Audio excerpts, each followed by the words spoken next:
Rated SPG.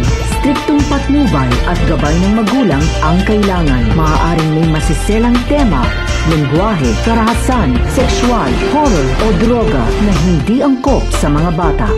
Yung sinabi niya, huwag kang mag-alala, ma'am. Ewan kung sino yung kausap niya. Paano po ito online press con kung parang natanong siya ng isang reporter doon sa online Kaya sinagot niya, huwag kang mag-alala, ma'am. Kasi nga, pinanggalingan nito may threat sa buhay niya. Unang-una, tinanggal yung kanyang mga gwardiya, tama? So, ayaw kong debatihin yun. Ayaw kong puntahan yun. Opo. Sinabi niya may threat sa buhay niya. Ngayon, may nagtanong sa kanya, huwag kang mag-alala, ma'am. Sabi niya, dinig na dinig ko. Opo. Para sa ganon, ay mawala yung threat na yon o kaya makounter ang threat na yon. Sinabi niya, nag-hire na rin ako. Pag ako'y napatay. Pag ako'y napatay. Opo. Meron ba sinabi, diretso ba papatayin ko kayong lahat? Iba yun eh. Iba yung pag ako napatay. Pero yung threat na merong laman. Merong laman at buto. Opo. Diyan, tandaan mo to. May laman at buto, opo. Walang kondisyon ito, papatayin kita. Okay, opo. Diretso yan? Diretso yun eh. Kaya sinasabi ko, emotional outburst ito eh. Kasi nangyayaring struggle, sa nangyayaring, baka naman sabihin, kinakampihan ko na, ina-analyze natin dyan. Anong pinanggalingan ito? Anong pinanggalingan? Lahat na ng puwersa, lahat na ng kanyon ng House of Representatives nakatutok sa kanya, samantalang yung 349 na binigyan ng audit observation memo ng COA, tatawa-tawa lang. Nakaligtas sila. Bakit ganun? Bakit niya nasabi yun? Nagkaroon siya ng emotional outburst na wala na kaming kakampi dito eh. Minsan nasabi niya yun eh. At sa kamera po, nasabi isipin mo niya. salita ni Dan Fernandez. Yung paglustay kanya. Ayoko na nga umano doon kasi nga ako pinag-iinitan na eh. Sa totoo lang, dapat di kami gumagamit ng ganun eh. Lalo na yung Franz Castro kung magsalita yun. Meron ng pag-uusga, may konklusyon. Hindi dapat ginagawa ng pagdinig namin yun. Yung chairman takot na takot eh. Opo, delikado. Ano ba akong problema mo? Pasensya ka na boss, wala nang kesyo ganyan eh. Wala tayong kwarto, wala tayong ganito, wala tayong quorum, wala tayong lahat na lang ng katwiran sinabi para maiwasan lang na dinggin yan. Kasi nga naman, kung makuha ka naman siya, di nakipaliwan na ganun to. Humarap ako, minsan na-schedule lang minsan yan. Hinarap ko silang lahat eh. Ako laban sa lahat. You and me. Yung isa pa, sabi ko, bakit kayo palaging post-audit? Ayan, sa malaking issue yan, Kong, ha? Pagkatapos sabi ko, ito, nakalimutan ko, pero hindi ko nagkakamali, Section 33. Opo. Yan, ha? Nakakulong. Yung Yusek Lopez. Yung Yusek Lopez. Opo.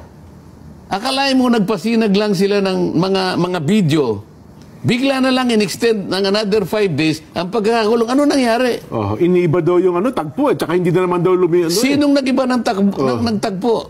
Pinayagan ba yun na matanong man lang kung may kaugnayan sa mga pinalitaw ng mga video? May nakapagsalita ba sa kanya? Meron siyang abogado na magsalita para sa kanya para depensa ng sarili? Wala. Bigla na lang nag-motion, walang objection, in-approve yun. Kasi hindi ako pwedeng mag-object eh.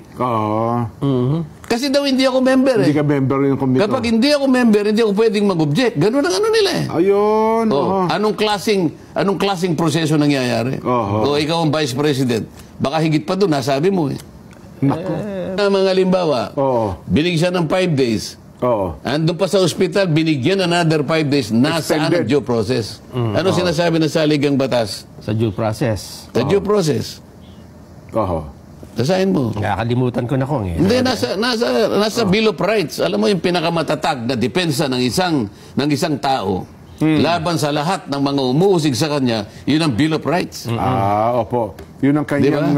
No person shall be deprived of life, liberty, or property without due process of law. Liberty, nakakulong.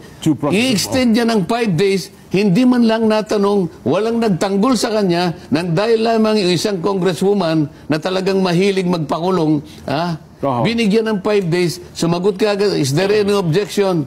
No objection, demotion is approved. Ito na ang pinakamalala na nangyari sa buong kasaysayan ng House of Representatives. No person shall be denied the equal protection of law. Wala siyang abogado, nakaratay sa ospital, nag-motion isang congresswoman nang palagi niyang iniisip ay magpakulong na lang ng tao nang walang katwiran.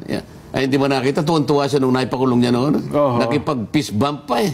Sasayaw-sayaw pa eh. Kulong na niya. Meron bang ganito? Ikaw ba natutuwa ka? Halimbawa, Congressman Nelson, Congressman Jen. Opo. Ginawa natin yon alang-alang doon sa pagsisikap natin na kaya lang natin gagamitin yung contempt power ng Congress sapagkat walang isang taong makapagbibigay sa atin ng tulong para makumpleto itong ating panukalang batas. Ito lang, wala nang iba. Kaya mapipilitan tayo na i-contempt pag hindi sa sumagot. Opo. Yun ang kondisyon nun eh. Doon pala ginagamit ang contempt power.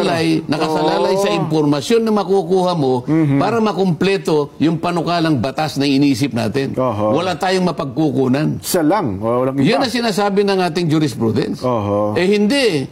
Hindi ko ikatutuwa yung ako'y makapagpakulong ng isang tao. Hindi, sila nakita eh. Tuwan-tuwa na sasayaw-sayaw pang ganyan eh.